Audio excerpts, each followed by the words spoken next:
Well, hello there. My name is John Meyer. I just want to welcome you to the channel if you're new here. Last week I made a video about a sound that I made in this room called the flute and violin that is now Spitfire LABS Arctic Swells. If you missed that video, I'd love for you to go check it out. But this week what I want to do is talk about how I use the sound in the compositions that I create. Before I get into Pro Tools and show you exactly how I went about using the sounds, I want to take a moment to tell you why I created it in the first place. About 2 years ago, I started writing my own personal project. It's an album called Paper Trail, and along with that, I kind of got into video production, and I wanted to make videos that went along with it. I've talked about that a bunch on this channel, but I wanted to make some sounds that were original to me, and I also had some problems that I wanted to solve. There were some sounds that I was using that were big and boisterous, and I wanted to find a way to make some tighter, closer sounds that would fit and match the smaller sound of the music that I was making. Now, I try to have moments where the track builds, but nothing that I did was recorded in large studios or large halls. So I wanted to have some sounds that were a little closer, tighter, more intimate. And that's what led to this flute and violin and now the Arctic Swells. If you haven't listened to that album, I would love for you to go check it out. In fact, today is Bandcamp Friday, where they give the majority of the proceeds directly to the artist.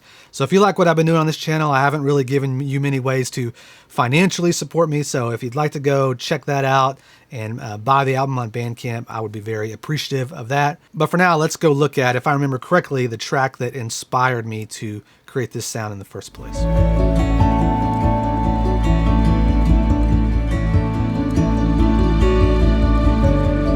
I started with these two tracks. Notice that I have a bunch of printed tracks. When I mix, I print to audio, but we're going to go back and look at the MIDI track. So this is the Olafur Arnalds chamber waves.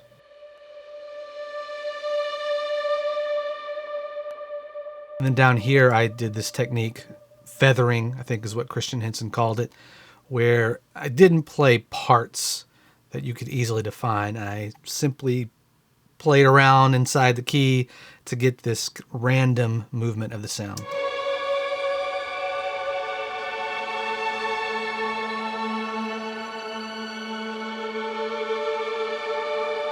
And what I wanted to do was find a way to make that sound a little tighter. These are beautiful sounds, very inspiring, but they sound like Air Studios.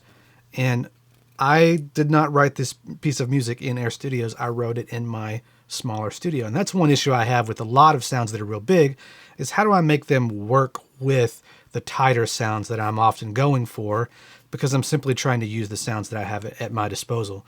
So that's when I thought about creating this sound. And let me play you the same exact part, just copied over.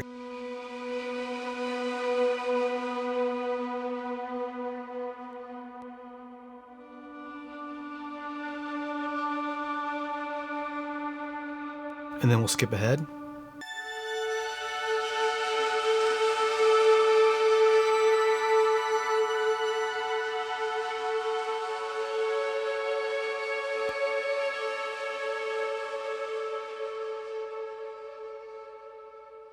What you'll notice is that you can hear each individual note. It's closer sounding even though there is a substantial amount of delay on the sound.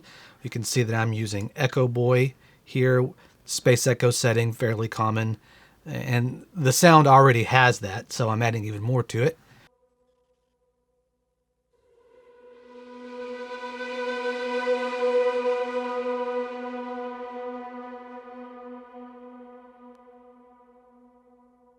And we'll skip ahead.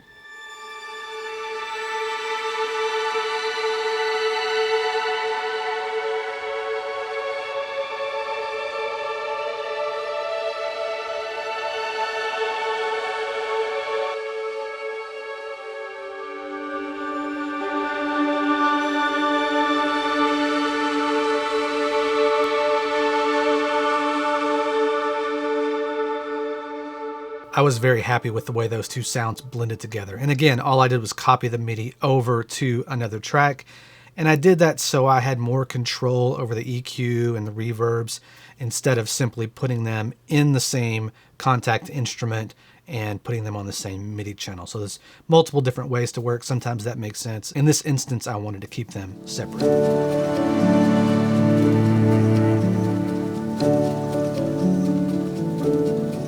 this track, By the Light of Dawn, I have a similar setup. Notice that there are 3 different, what I'm calling waves tracks. This is the MIDI and the printed audio. So I'm going to make sure the audio is muted.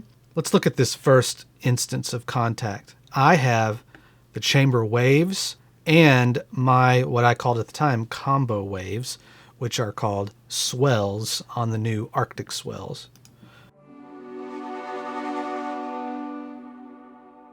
They're panned all the way to the left. And also notice this.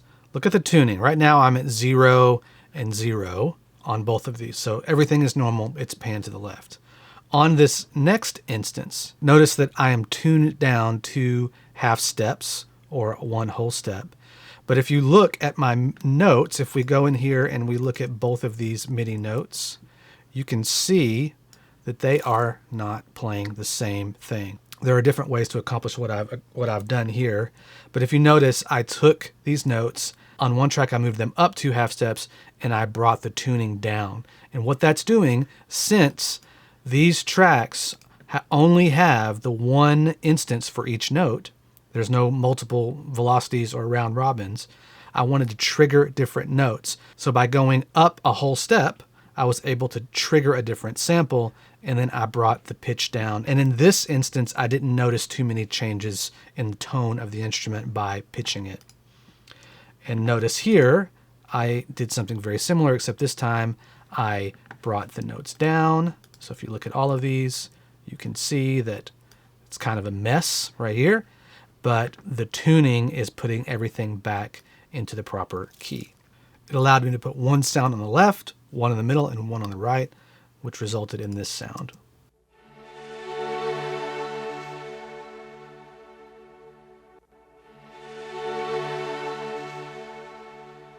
Different samples are being triggered in the middle, on the left, and on the right. So it gives the feeling of movement to the sound and makes it sound thicker, but each sound is not just simply being doubled or tripled in this case.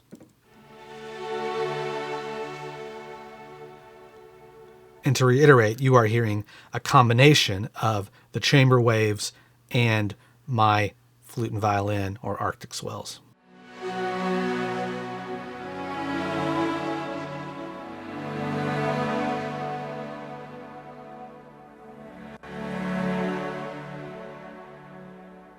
One of the limitations of the sound is that, especially on the swells, they evolve on their own time. You can't change that unless you time stretch it, which I believe I did in a few instances. I would print the audio and then shrink it or stretch it out to make it fit. But in this instance, I played the sound and then I found the chamber waves that matched the closest, and I like the vibrato sound, so I mixed that together. So you're hearing the performance of the Arctic Swells and then matched with the Olafur Arnalds sounds that works the best in this particular scenario. And so it may not work as well in another scenario, but I think that's how I wrote this track. And so I wrote to the sound as much as, I wrote the sounds to the music.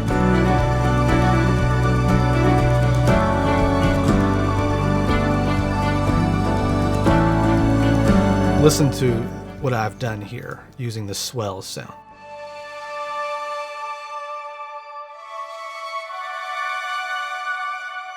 You can see that I manipulated those pretty heavily. I actually printed each note and then did some crossfades that you can really hear.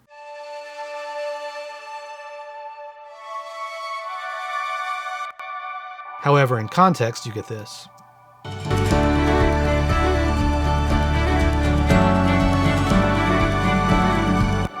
If you listen to my violin track,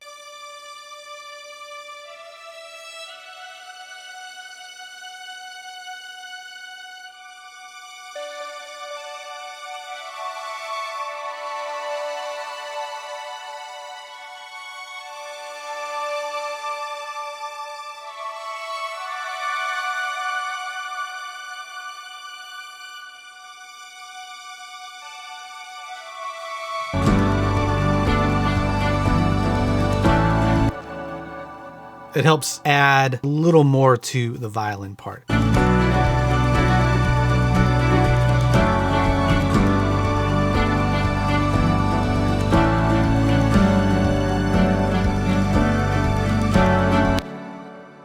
I hope that was helpful. You don't need me to tell you how to use this sound. It's pretty simple and straightforward, but perhaps some of my methodology could translate into the way that you write and maybe inspire you to create it in a different way. I just want to thank everybody for the support that you've shown me, for the video that I made last week, and for the sound with Spitfire. You know, our piano book community is pretty special. There's great sounds there, and it was an honor for me to have my sound move over to the Spitfire site, and hopefully that will help shine the light on the things that are going on at Piano Book and the incredible creators that are part of the team over there. So thanks a bunch. For those of you that have reached out to me about possibly buying one of Vernon's flutes, I spoke to him. He's not incredibly thrilled with the idea of starting a business and shipping things all over the world, but there may be a way for those of you that want a flute or would like to give a flute as a gift to make that happen. So find my email, just go look for it on my website. You can find it, shoot me an email, and I'll make a list and I'll see if we can figure something out. I also want to encourage you one more time, go listen to Paper Trail. It's a special album to me. You know, when I finished it, I didn't listen to it for a while because all the mistakes, all the things that I couldn't do that I wanted to do. And not that I didn't like it then, but you know how this is. After you get away from something for a while and you come back and you listen, there's still moments that I wish were different, but there are also some moments that I captured and I don't even know how I did it. I'm like, well, that's pretty cool. And so it means a lot to me, and it'd be a real encouragement to me if you'd go listen to it and maybe buy it if you want. But I'll see you next week. Have a great week, and we'll talk soon. Take care.